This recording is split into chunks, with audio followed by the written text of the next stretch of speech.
Hey, thanks for making it to Veterans Info Tap. I'm glad you made it.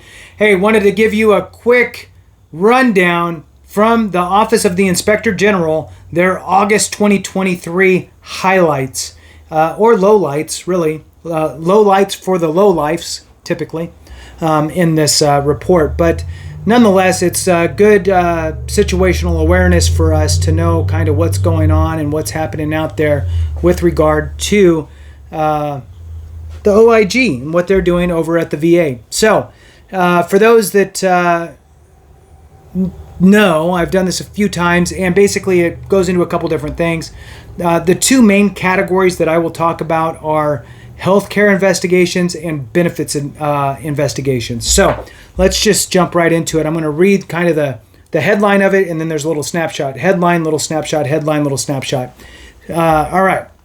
So, here we go with healthcare investigations. Hit the thumbs up, subscribe, share with a friend, all that good stuff. I appreciate it. Let's jump into it.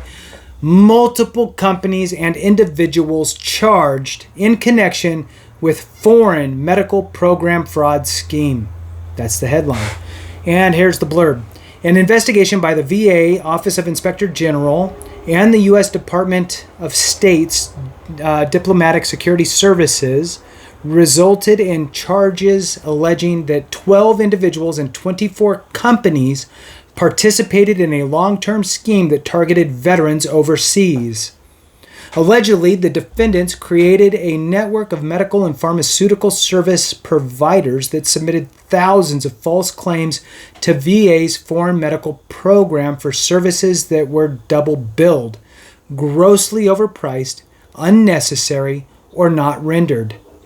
They then deposited the transferred proceeds received from the VA and their private business entities among several banking institutions to disguise their illicit activities. The total loss to the VA is approximately, you ready?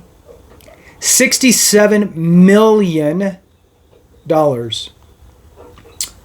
Man. The Panamanian judicial system is prosecuting this case as a result of a filing by the Department of Justice in coordination with the U.S. Embassy in Panama. Whew, good times. All right, moving on. Next headline. Former VA pharmacist sentenced in connection with a fraud scheme. Between May 2017 and June 2018, a former benefits advisor with the Office of Community Care referred more than 40 spina bifida beneficiaries to unlicensed home health agencies owned by the advisor's friend and family.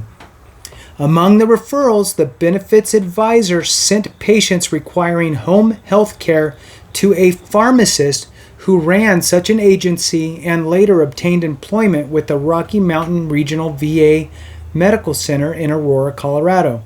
These referrals led to payments totaling approximately, are you ready for this, $19 million from the VA to unlicensed home health agencies engaged in the fraud.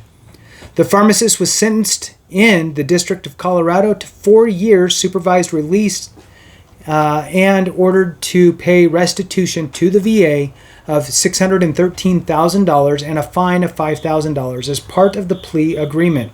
The pharmacist resigned from the VA and agreed not to seek or hold federal employment for the term of the sentence imposed by the court.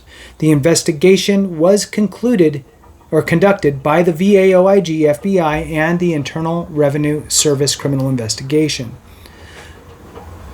Wonderful. Next one. Civil complaint filed against 2 debt collection agencies and 3 individuals. A multi-agency investigation led to the filing of a civil complaint in the Northern District of Oklahoma, alleging 2 debt collection companies and 3 individuals engaged in a healthcare wire and mail fraud scheme by collecting fictitious debts from Champ VA, TRICARE, Medicare, and other insurance beneficiaries. The defendants allegedly collected over $1.4 million as part of the scheme. This investigation was conducted by the VA OIG, Defense Criminal Investigation Service, Department of Health and Human Services OIG, U.S. Postal Service OIG, and Department of Labor OIG, and the FBI. Whew, that was a big one. All right, next one. Business executive sentenced in connection with COVID-19 fraud scheme. The owner of a pharmaceutical secondary wholesaler conspired with others to buy and then hoard designated scarce materials, including personal protective equipment at the height of the COVID-19 pandemic. The defendant used deceitful means to sell the equipment to the VA, defrauding at least a dozen VA medical centers by selling the equipment at excessive prices. In total, the VA paid $330,000 for this equipment. The defendant was sentenced in a southern district of Mississippi to 60 months imprisonment and 36 months supervised release, and ordered to pay restitution of $281,000 and a fine of $50,000. And this investigation was conducted by the VA/OIG, Food and Drug Administration Office, and Food and Drug Administration Office of Criminal Investigations, and the FBI. Next one, VA psychiatrist sentenced for a scheme to sell opioids to patients. Sorry, I'm moving around so much. My back is killing me. All right. A psychiatrist at the Marion VA Medical Center in Illinois used her position to intentionally sell prescription opioids to her patients for financial gain. She was sentenced in the Southern District of Illinois to 5 years probation, to include 1 year of home confinement after previously pleading guilty to conspiracy to distribute controlled substances. The VA, OIG, and FBI investigated the case. Okay, that was the healthcare investigations. Now moving on to benefits investigations.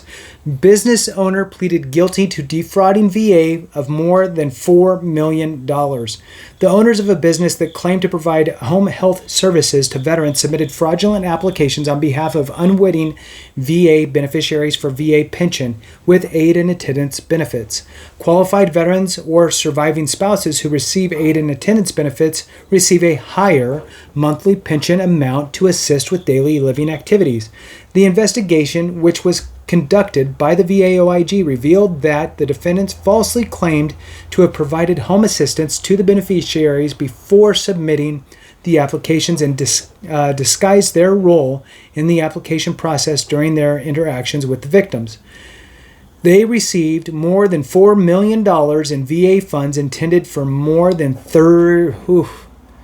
Let's read that again. They received more than $4 million in VA funds intended for more than 300 veterans or their surviving spouses. The business owners pleaded guilty in the Eastern District of Louisiana to wire fraud. Veteran indicted in connection with fraud scheme. The VA, OIG, and FBI investigation resulted in charges alleging a veteran sustained accidental self-inflicted gunshot wounds after making illegal modifications to his military-issued rifle, which caused the weapon to go off during a convoy mission in Iraq.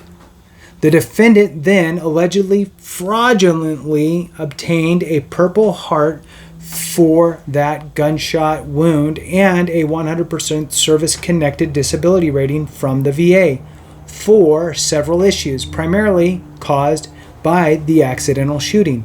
The total loss to the VA is approximately $650,000. The veteran was indicted in the Southern District of West Virginia on charges of healthcare fraud. Now, that concludes the health investigations and benefits investigations. There's other investigations on other matters. And for that, I'm just going to read through just the headlines, not the blurb, just to share some information for you a little bit, a couple of them here to let you know what kind of stuff they talk about. So, former VA employee sentenced to lending $3.5 million for leading $3.5 million unemployment insurance fraud scheme. Wow. Former VA employee sentenced for leading a $3.5 million unemployment insurance fraud scheme. VA employee pleaded guilty in connection with a Paycheck Protection Program loan scheme.